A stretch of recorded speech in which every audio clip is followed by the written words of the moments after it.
नमस्कार दोस्तों, मैं सुमित कौशिक एक बार फिर से अपने YouTube चैनल पर आपका स्वागत करता हूं।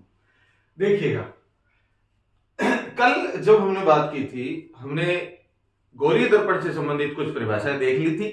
उसमें हमने बात की थी ध्रुव की, वक्रता केंद्र, वक्रता त्रिज्या और मुख्य फोकस या फोकस बिंदु देखा, मुख्य अक्ष देखा और फोकस दूरी और द्वारक के बारे में हमने चर्चा की थी। कल हमने एक चीज और भी देखी थी कि जब कोई प्रकाश की रेखा, ये मान लो आपका हमने दर्पण लिया था अवतल, ये इसका ध्रुव हो गया P, ये इसका फोकस बिंदु F और ये वक्रता केंद्र मान लो C, वक्रता केंद्र C। जब प्रकाश की किरण मुख्य अक्ष के समांतर आती है और परावर्तन होने के पश्चात मुख्य अक्ष के जिस बिंदु पर मिलती है या मिलती हुई प्रतीत हो, वो बिंदु हमने कहा था उसको मुख्य फोकस या फोकस बिंदु, उसको नाम दिया था। अब ये भी मुख्य अक्ष के समांतर है और ये भी, तो ये बिंदु हमारा क्या था? मुख्य फोकस या फोकस बिंदु था। ये कौन से दर्पण की बात है? ये अवतल दर्पण की बात है। अवतल दर्पण में प्रकाश की किरण क्या होती है? कल भी हमने बात की थी कि अवतल दर्पण में प्रकाश की किरण परावर्तन के पश्चात मुख्य अक्ष के एक बिंदु पर मिलती हैं। वो बिंदु हमारा क्या था? फोकस बिंदु। या हम कह सकते हैं कि अवतल दर्पण में प्रकाश की किरण परावर्तन के पश्चात मुख्य फोकस या फोकस बिंदु पर क्या होती है? वास्तव में मिलती हैं। जबकि यदि हम बात करें, ये दर्पण अपना है उत्तल,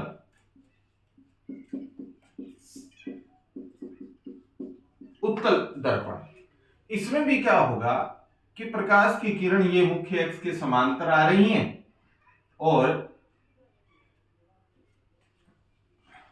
ये इसका P, ये इसका मुख्य फोकस और ये इसका वक्रता केंद्र मुख्य अक्ष से समांतर आ रही हैं और ये चूंकि बाहर की तरफ फैला देगी। अवतल दर्पण प्रकाश की किरणों को एक केंद्र बिंदु पर क्या करता है? एकत्रित करता है, जबकि ये उत्तल जो दर्पण है वो किरणों को बाहर की तरफ फैला देगा। और इसी प्रकार ये दूसरी कोई भी प्रकाश की किरण मुख्य अक्ष के समांतर ये भी इस प्रकार से क्या हो जाएगी? बाहर की तरफ फैल जाएगी या परावर्तित हो जाती है।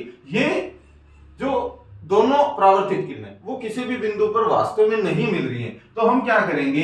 इसको पीछे की तरफ बढ़ाएंगे और पीछे की तरफ बढ़ाने पर ये कहां मिलती है? मुख्य फोकस पर ही मिलती है। लेकिन इसमें हमने मिलाया है, कुछ प्रतीत हो रहा है, हम कहेंगे कि हमने इसको काल्पनिक रूप से क्या है? डॉटेड लाइनों के द्वारा दर्शाया। इसका मतलब ये किरणें वास्तव में नहीं मिलती हैं, केवल मिलती हुई है, हमें प्रतीत होती है। ये आभास हो रहा है कि ये किरण दर्पण के पीछे कहां मिल रही हैं? फोकस बिंदु पर मिल रही हैं, प्रतीत हो रहा है ऐसा। तो ध्यान रखेंगे, अवतल जो दर्पण है, इस अवतल दर्पण में प्रकाश की किरण फोकस बिंदु पर मिलती है, जबकि इसमें मिलती हुई क्या होती है? प्रतीत होती है। इसी के आधार पर हम प्रतिबिंब का जब निर्माण करेंगे तो प्रतिबिंब देखेंगे, और प्रतिबिंब दो प्रकार के होते हैं। प्रतिबिंब दो प्रकार के होते हैं, एक प्रतिबिंब वास्तविक और दूसरा प्रतिबिंब होता है आभासी प्रतिबिंब। सबसे पहले हम बात करें कि वास्तविक प्रतिबिंब क्या होता है और आभासी प्रतिबिंब क्या होता है। सबसे पहले बात करते हैं प्रतिबिंब के प्रकार में। वास्तविक प्रतिबिंब, वास्तविक प्रतिबिंब क्या होगा कि ऐसा प्रतिबिंब जिसमें प्रकाश की किरण फोकस बिंदु पर वास्तव में मिलती हैं, क्या कहलाता है? वास्तविक प्रतिबिंब कहलाता है। और इस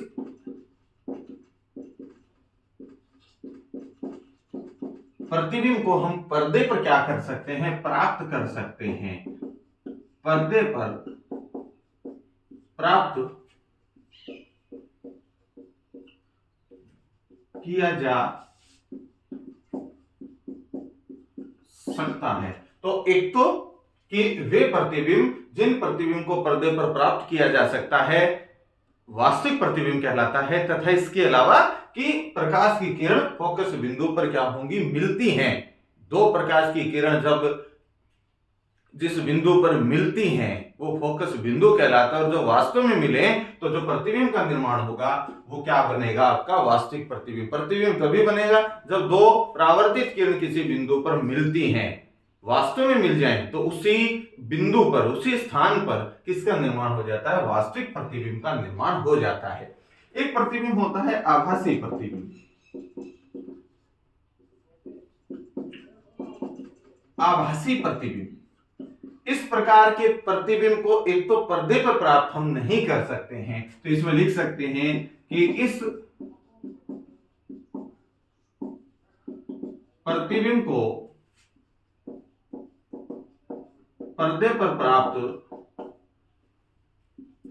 नहीं किया जा सकता।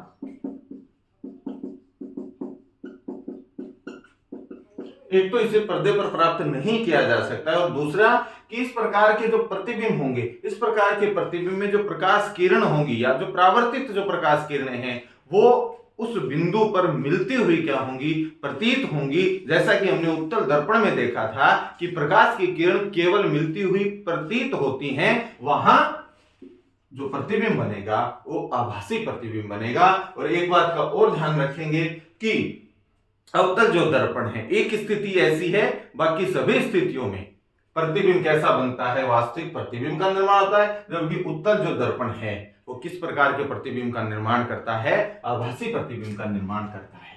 ये दो बातें हैं।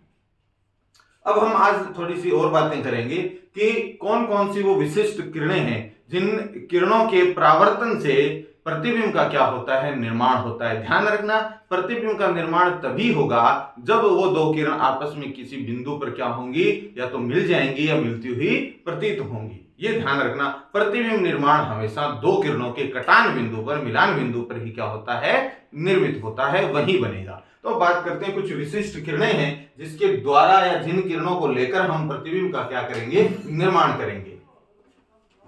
वो कौन कौन सी किरण हैं?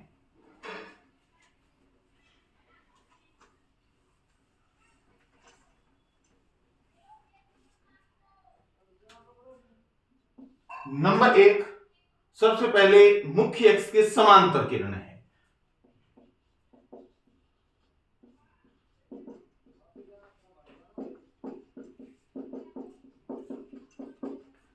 मुख्य अक्ष के समांतर किरण, इसमें हम क्या देखते हैं कि ये मान लो आपका दर्पण हो गया,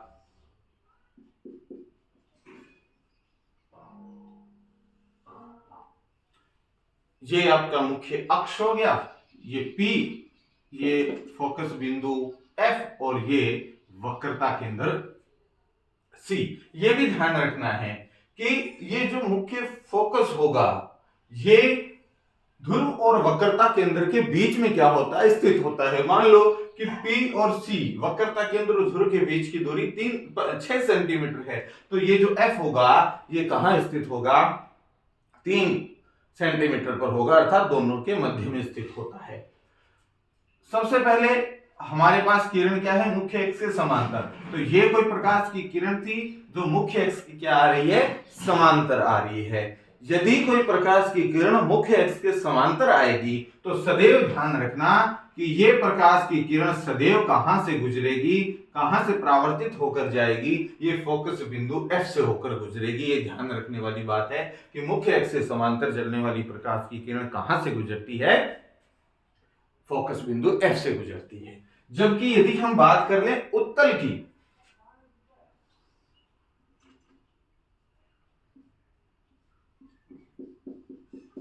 उत्तल में क्या होगा,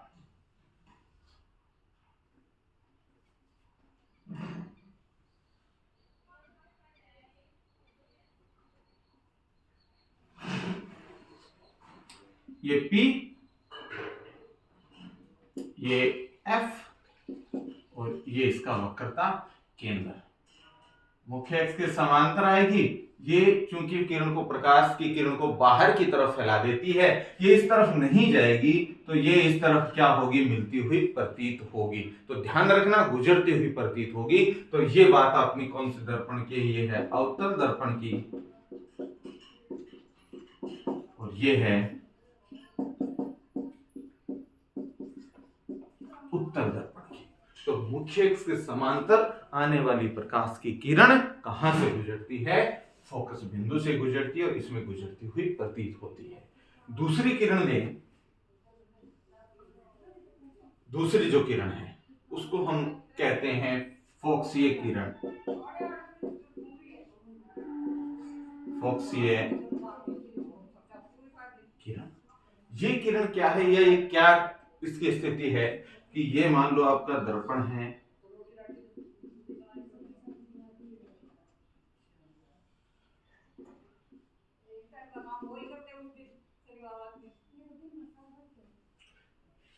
कि यदि कोई प्रकाश की किरण फोकस बिंदु से होकर गुजरती है, यदि प्रकाश की किरण फोकस बिंदु से होकर गुजरती है तो वो मुख्य अक्ष की क्या हो जाती है, समांतर हो जाती है। वो मुख्य अक्ष से क्या हो जाएगी, समांतर हो जाएगी। ये स्थिति कौन से दर्पण की है, अवतल दर्पण की है, कि यदि प्रकाश की किरण कहां से गुजरेगी, फोकस बिंदु से गुजरेगी तो मुख्य अक्ष के क्या हो जाएगी, समांतर हो जाएगी। अगर बात करें उत्तल दर्पण की,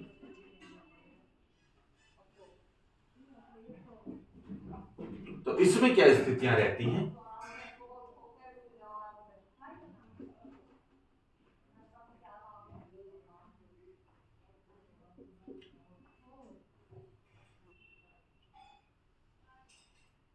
तो ये स्थितियां इसकी कैसी हो जाएगी, ये स्थिति मुख्य अक्ष की क्या हो जाएगी, इस प्रकार से समांतर हो जाएगी।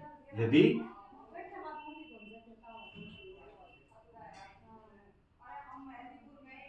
ये यहां से आती हुई प्रतीत हो रही है और ये मुख्य अक्ष की क्या हो जाएगी, समांतर हो जाएगी। ये स्थिति कौन से दर्पण की है, उत्तल दर्पण की है। तो मुख्य अक्ष के समांतर आने वाली प्रकाश की किरण मुख्य फोकस से गुजरती है, जबकि फोकस बिंदु से गुजरने वाली प्रकाश की किरण क्या हो जाएगी, मुख्य अक्ष के समांतर हो जाती है। तीसरी स्थिति की यदि हम बात करें, तीसरे प्रकार की किरण है आपकी अभिलंब किरण। तीसरे प्रकार की जो किरण है वो है अभिलंब किरण। तीसरे प्रकार की किरण है आपकी कौन सी किरण, अभिलंब किरण।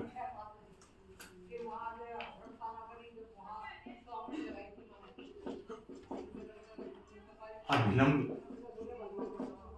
किरण, अभिलंब किरण का मतलब क्या होगा, इसे अभिलंब किरण क्यों कहते हैं उसके बारे में हम देखेंगे कि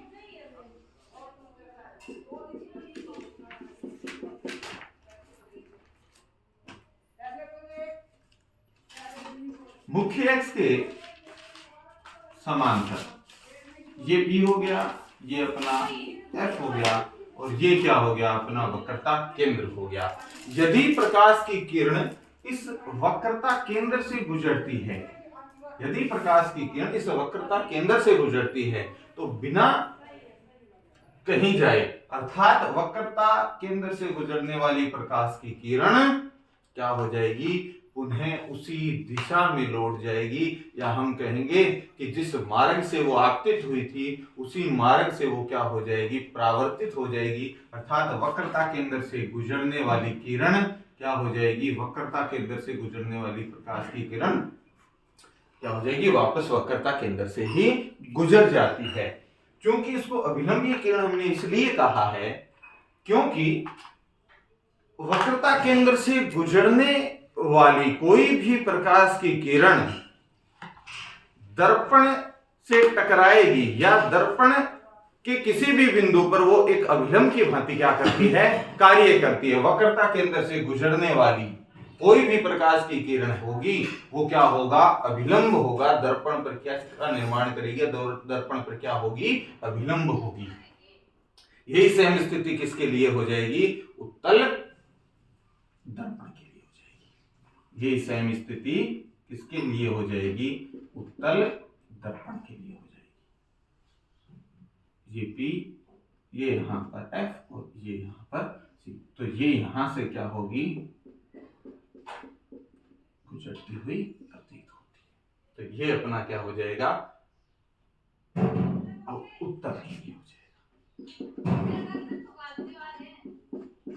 ये क्या हो जाएगा, उत्तर के लिए हो जाएगा। उसके बाद में एक किरण आती है तिर्यक किरण। चौथी जो किरण है उसका नाम है तिर्यक किरण। चौथी किरण है अपनी तिर्यक किरण।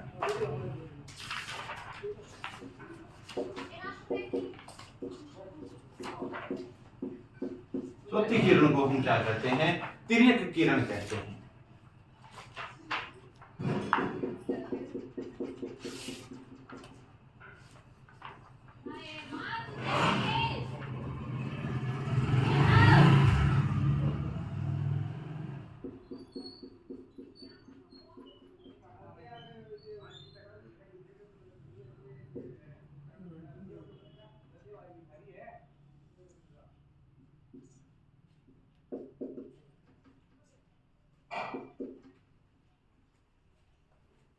कि यदि कोई प्रकाश की किरण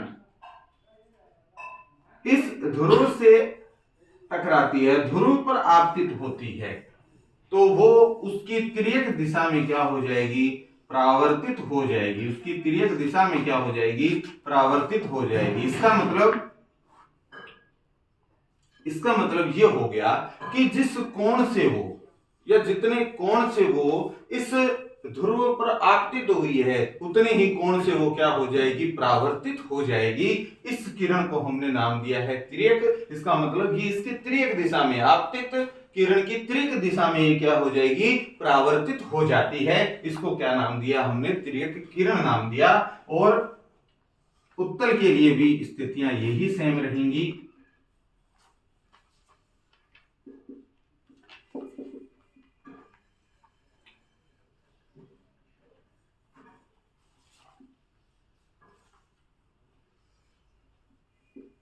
तो ये आपका अवतल हो गया और ये आपका उत्तल दर्पण हो गया। उत्तल दर्पण हो गया। इन चार किरणों में से हम किन्हीं भी दो किरणों का निर्माण जब हम करेंगे, इन चार किरणों में से किन्हीं दो किरणों को लेकर हम प्रतिबिंब का क्या करेंगे, निर्माण करेंगे। और उससे फिर प्रतिबिंब का क्या हो जाएगा, निर्माण हो जाएगा।